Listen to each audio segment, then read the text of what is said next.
সুপ্রিয় দর্শক মণ্ডলী, ইসলামী স্থাপত্যকলা বাংলার মসজিদ অনুষ্ঠানের তরফ থেকে আপনাদের জানাই আন্তরিক শুভেচ্ছা। এই অনুষ্ঠানের মাধ্যমে আমরা ঐতিহাসিক ঐতিহ্যবাহী মসজিদের পরিচিতি তুলে ধরার চেষ্টা করি।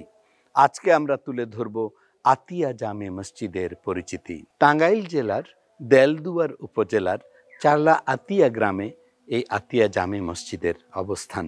১৬০৯ খ্রিস্টাব্দে সম্রাট জাহাঙ্গীরের আমলে এই মসজিদ নির্মিত। জনাব সৈয়দ খান পনি এই মসজিদ নির্মাণ করেছিলেন। সৈয়দ খান পনির পিতা ছিলেন জনাব বাইজিদ খান পনি। তিনি ছিলেন সম্রাট জাহাঙ্গীরের একজন সেনাপতি। সম্রাট জাহাঙ্গীর মহান আল্লাহ পাকের ঘর এই আতিয়া জামে মসজিদ নির্মাণের জন্য সৈয়দ খান পনির পিতা জনাব বাইজিদ খান পনিকে এই জমি দান করেছিলেন। লৌহজং নদীর তীরে সৈয়দ খান পনি এই মসজিদ নির্মাণ করেছিলেন, কিন্তু এখন সেই লৌহজং নদীর কোনো চিহ্ন নেই। ১৬০৯ খ্রিস্টাব্দে এই মসজিদ নির্মিত। নির্মাতার নাম, নির্মাণকাল প্রবেশ পথের উপরে ফার্সি ভাষায় শিলালিপিতে লেখা আছে। আমরা সাধারণত লক্ষ্য করি অনেক মসজিদে শিলালিপি থাকে না, ইতিহাস থাকে, কেউ জানে না কোন সালে নির্মিত, কে নির্মাণ করেছিলেন। কিন্তু এই আতিয়া জামে মসজিদে আমরা লক্ষ্য করলাম আজ থেকে প্রায় ৪১৭ বছর আগে নির্মিত এই মসজিদের সেই শিলালিপি এখনও অক্ষুণ্ণ আছে। ফার্সি ভাষায় যদিও অনুদিত, যারা এই ভাষা জানেন নিঃসন্দেহে তারা এই মসজিদ প্রদর্শন করতে আসলে, নামাজ আদায় করতে আসলে এই মসজিদের এই ভাষা দেখলে বুঝতে পারবেন মসজিদের নির্মাতার নাম, নির্মাণ কাল।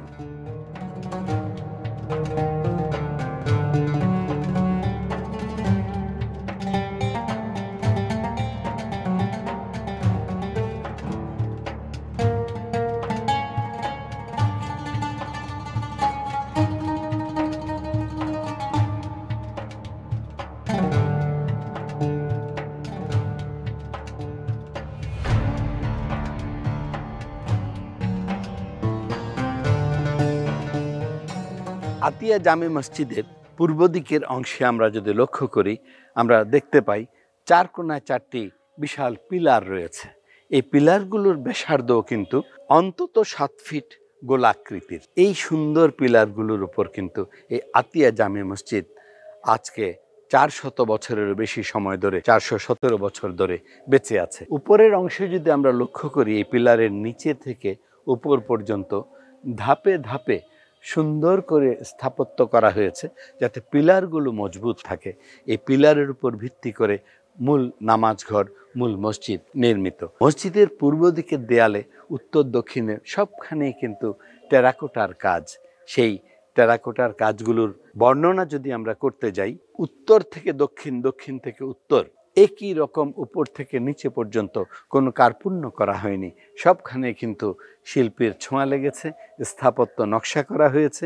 নকশাগুলোর যে ফুলের আকার, ফুলের সৌন্দর্য, বা প্রবেশ পথের মাঝখানেও আমরা যে বড় আকারের ফুলগুলো বা টেরাকোটা কাজগুলো দেখতে পাই, সত্যি এগুলো আমাদেরকে মনে করিয়ে দেয় সেই মোগল আমলের স্থাপত্য নকশা এবং সেই ইতিহাস, সেই ঐতিহ্য।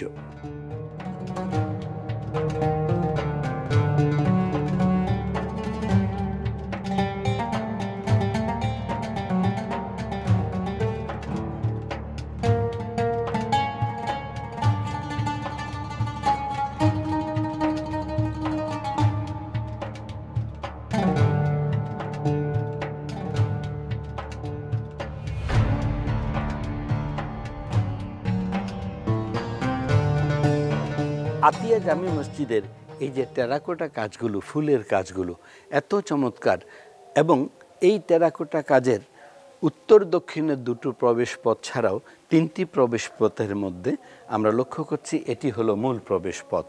এই প্রবেশ পথের দেয়ালের ব্যাসার্ধ কম করে হলেও 7 ফিট, এবং 4টি পিলারেরই 4 কোণার উপরের অংশে স্থাপত্য নকশা এত সুন্দর করে করা হয়েছে যে থালার মধ্যে পদ্ম ফুল ফুটে আছে, এত সুন্দর করে এই স্থাপত্য নকশা করা হয়েছে। তার উপর আবার কলসি আকৃতিরও ফুলের পাতা দিয়ে সুন্দর করে স্থাপত্য করা হয়েছে। সেই আজ থেকে 417 বছর আগে 1609 খ্রিস্টাব্দে, সেই 417 বছর পরও মানুষ আসছে, নামাজ আদায় করছে। দেশ বিদেশ থেকে, দূর দূরান্ত থেকে দর্শনার্থীরা আসছে, নামাজ আদায় করছে। সবার মুখে একটাই কথা, এত সুন্দর মসজিদ, এত সুন্দর মহান আল্লাহ পাকের ঘর।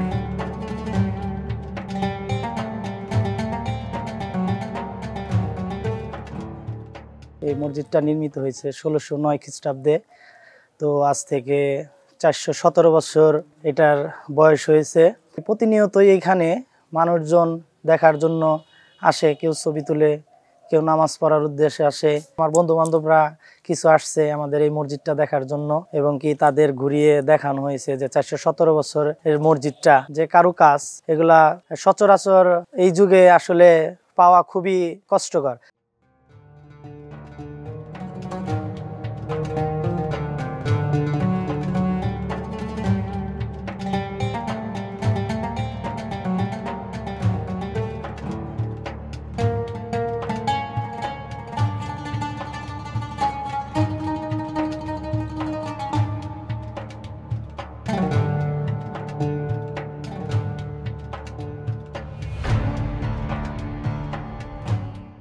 আমরা এখন আতিয়া জামে মসজিদের উত্তর দিকের দেয়ালের অংশে আমরা লক্ষ্য করছি, যে কোনো কারণেই হোক না কেন স্থাপত্য নকশা নষ্ট হওয়ার কারণে এই অংশটুকু দেয়াল করে দেয়া হয়েছে, কিন্তু সেই স্থাপত্য তো আর নির্মাণ করা সম্ভব নয়। তার উপরে যে স্থাপত্যগুলো রয়েছে, অর্থাৎ টেরাকোটা কাজগুলো রয়েছে মসজিদের উপর থেকে নিচ পর্যন্ত, অন্তত এই পর্যন্ত, এই অংশটুকু শ্যাওলায় ভরা। এই অংশটুকুর সংস্কার প্রয়োজন।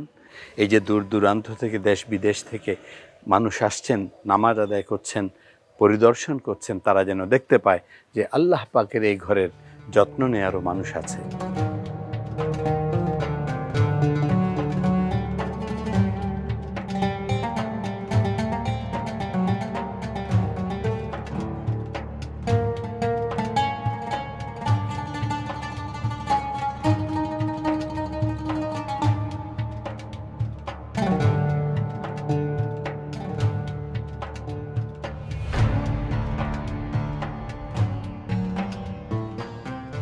আমরা এখন আতিয়া জামে মসজিদের পূর্ব দিকের অংশে প্রবেশ করলাম। এরপরে এই মূল মসজিদ, মূল নামাজ ঘর। এই পূর্ব দিকের অংশে আমরা লক্ষ্য করছি 2 কাতার রয়েছে। অন্তত 40 জন মুসল্লি একসাথে এই অংশে নামাজ আদায় করতে পারেন। আতিয়া জামে মসজিদ 1 গম্বুজ বিশিষ্ট হলেও এই পূর্ব দিকের অংশে কিন্তু 3টি ছোট আকারের গম্বুজ রয়েছে। এই গম্বুজগুলোর নিচের অংশে আমরা লক্ষ্য করি স্থাপত্য বেশ গভীর।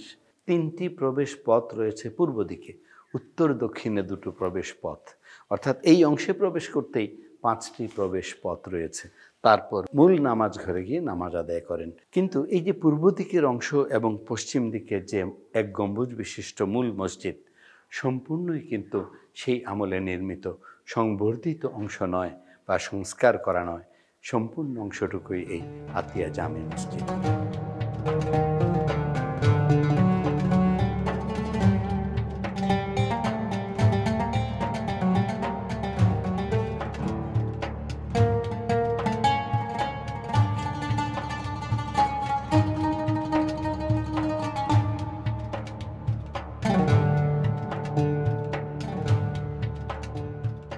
আমরা এখন কথা বলবো এই মসজিদের একজন নিয়মিত মুসল্লি, মুরব্বী মাওলানা মাহবুবের সাথে। ওনার কাছ থেকে আমরা এই মসজিদ সম্পর্কে কিছু শুনবো। এই মসজিদে শীতের মধ্যে যখন আমরা নামাজ পড়ি, তখন অটো আল্লাহর তরফ থেকে, আল্লাহর হাবিবের উসিলায় গরম হয়ে যায় শরীর।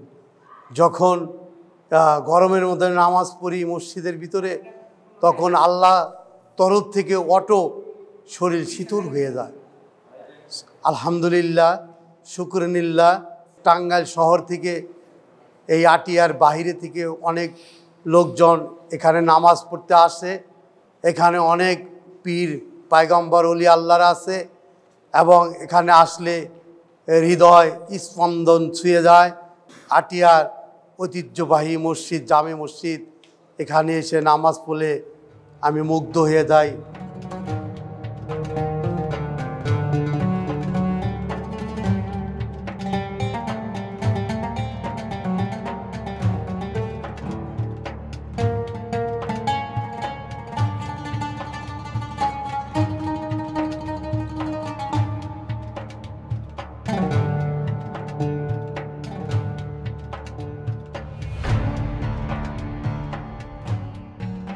আমরা এখন আতিয়া জামে মসজিদের মূল নামাজ ঘরে প্রবেশ করছি। আমরা লক্ষ্য করছি আমার হাতের ডান পাশে বাম পাশে এই আতিয়া জামে মসজিদের যে দেয়ালের পুরুত্ব কম করে হলেও 10 ফিট। এত বিশাল বেসার্ধের এই দেয়াল পেরিয়ে আমরা মূল নামাজ ঘরে আসলাম। মূল নামাজ ঘরে আমরা লক্ষ্য করছি 5 কাতার রয়েছে। 5 কাতার ছাড়াও আমরা লক্ষ্য করছি উত্তর এবং দক্ষিণে এই মসজিদে প্রবেশের দুটো পথ রয়েছে এবং স্থাপত্য নকশা রয়েছে। যেমন পূর্ব দিকের দেয়ালে যদি আমরা লক্ষ্য করি, এই যে দেখতে পাই, সেই নির্মাণ কাল থেকে কিন্তু এই স্থাপত্য এইভাবে অক্ষুণ্ণ আছে।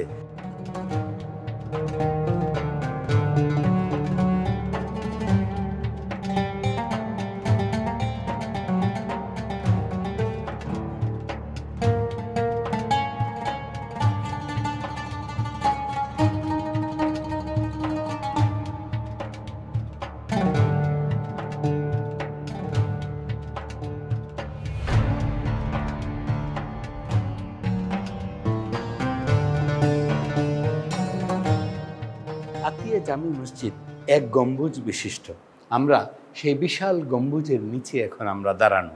এই যে সুন্দর একটি ঐতিহ্য আজকে দীর্ঘ সময় ধরে আল্লাহ পাকের ঘর বেঁচে আছে। পশ্চিমের দেয়ালে আমরা লক্ষ্য করছি 3টি মেহরাব রয়েছে, যদিও উত্তর দক্ষিণের দুটো মেহরাব এখন ওইভাবেই রয়েছে যেখানে মেহরাবের ভেতরে নামাজ পড়া যায় না, কিন্তু মূল যে মেহরাব, সেই মেহরাবের অংশটুকু যদি আমরা আপনাদের সামনে তুলে ধরার চেষ্টা করি, আমরা লক্ষ্য করি যে পোড়ামাটির কাজ দিয়ে এত চমৎকার করে সাজানো হয়েছে দেয়ালের কাজগুলো, ফুলের কাজগুলো, এই যে স্থাপত্য নকশাগুলো এবং মেহরাবের ভেতরের অংশে যে কারুকাজগুলো রয়েছে, এই কারুকাজগুলো এই প্রান্ত থেকে ওই প্রান্ত পর্যন্ত, উপর পর্যন্ত সম্পূর্ণ একটি অংশ। এখানে দাঁড়িয়ে ইমাম সাহেব নামাজ আদায় করান, আর পাশে ছোট্ট একটি আসন রয়েছে যেখানে বসে বা দাঁড়িয়ে ইমাম সাহেব মুসল্লিদের উদ্দেশ্যে খুতবা আদায় করেন অথবা বয়ান করে থাকেন।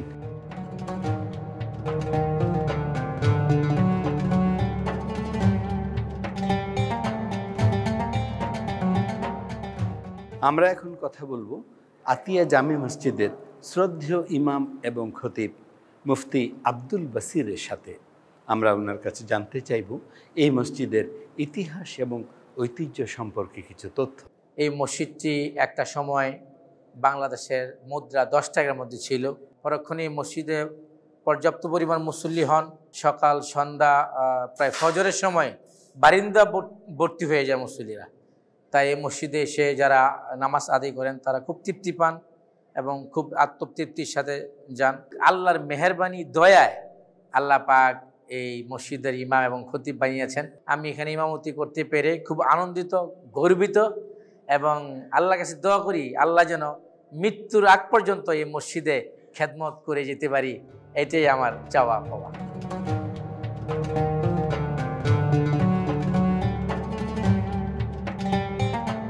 এই যে একটি সুড়ঙ্গ, এটি আতিয়া জামে মসজিদের ঠিক পূর্ব দিকে, অর্থাৎ সীমানার সাথেই। ইতিহাসে লেখা আছে এই সুড়ঙ্গের মধ্যে একটি কবর আছে। এই কবরটি হলো তৎকালীন কাশ্মীরের বাদশাহ শাহিন শাহের মুরিদের। আর মসজিদের অদূরেই রয়েছে কিন্তু কাশ্মীরের বাদশাহ শাহিন শাহের সমাধি। আপনারা যারা আপনাদের নিজ নিজ এলাকার স্থাপত্য সৌন্দর্য সমৃদ্ধ মসজিদের পরিচিতি তুলে ধরতে চান, তারা আমাদের কাছে ইমেল পাঠাতে পারেন। আমাদের কাছে ইমেল পাঠানোর ইমেল আইডি producerbanglarmasjid@gmail.com। 1609 খ্রিস্টাব্দে সম্রাট জাহাঙ্গীরের আমলে এই আতিয়া জামে মসজিদ নির্মাণের প্রায় 200 বছর পর জনৈকা রওশন খাতুন চৌধুরানী এই মসজিদের প্রথম সংস্কার করেন। এরও 70 বছর পর জনাব আবু আহমেদ গজনবী আবার সংস্কার করেন। এখনও কিন্তু সংস্কার প্রয়োজন। শ্যাওলা ভরা দেয়ালগুলো পরিচ্ছন্ন হওয়া দরকার। আমরা আশা করব সামনের বিশাল চমৎকার পুকুর, পরিবেশ ঘেরা এই মসজিদ যুগ যুগ ধরে ইতিহাস ঐতিহ্য নিয়ে বেঁচে থাকবে। এই প্রত্যাশা করে আজকের মতো আমরা শেষ করছি আতিয়া জামে মসজিদের পরিচিতি। আগামীতে দেখা হবে মহান আল্লাহ পাকের ঘর অন্য কোনো মসজিদের পরিচিতি নিয়ে।